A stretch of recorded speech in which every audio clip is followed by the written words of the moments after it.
संवाद का आरंभ होता है और स्वामी विवेकानंद कहते हैं, धर्म का संगठन क्यों हुआ? यह प्रश्न अत्यंत गूढ़ है।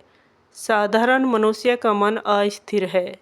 वह सत्य की खोज करना चाहता है, परंतु अकेले मार्ग पर चलते चलते वह भटक जाता है। जैसे एक विद्यार्थी को विद्यालय और शिक्षक की आवश्यकता होती है, वैसे ही साधक को भी मार्गदर्शक की आवश्यकता होती है। यही कारण है कि धर्म संगठन जन्मा। वेदांत कहता है, सत्य एक है, मार्ग अनेक हैं, लेकिन उन मार्गों को पहचानना और उन पर चलना सरल नहीं है। संगठित धर्म मनुष्य को दिशा देता है।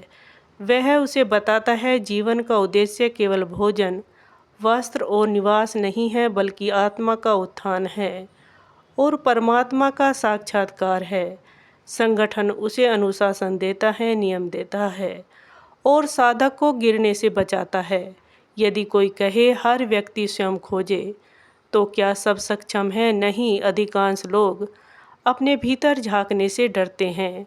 वे बाहरी आकर्षणों में उलझ जाते हैं।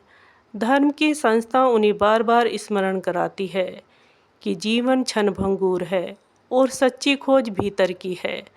समाज के लिए भी संगठित धर्म आवश्यक है। यदि कोई बंधन, कोई साझा नैतिक आधार न हो, तो समाज अराजक हो जाएगा। चोरी, हिंसा और अनैतिकता बढ़ेगी। जब एक राष्ट्र या समुदाय धर्म के अधीन होता है, तो उसमें एकता, सेवा की भावना और त्याग का आदर्श प्रकट होता है। हाँ, मैं यह मानता हूँ कि संगठन कभी कभी रूढ़ि और अंधविश्वास का रूप ले लेता है, लेकिन यह दोष धर्म का नहीं है, मनुष्य की दुर्बलता का है। जैसे कोई दवा किसी को जीवन देती है, किसी को हानि।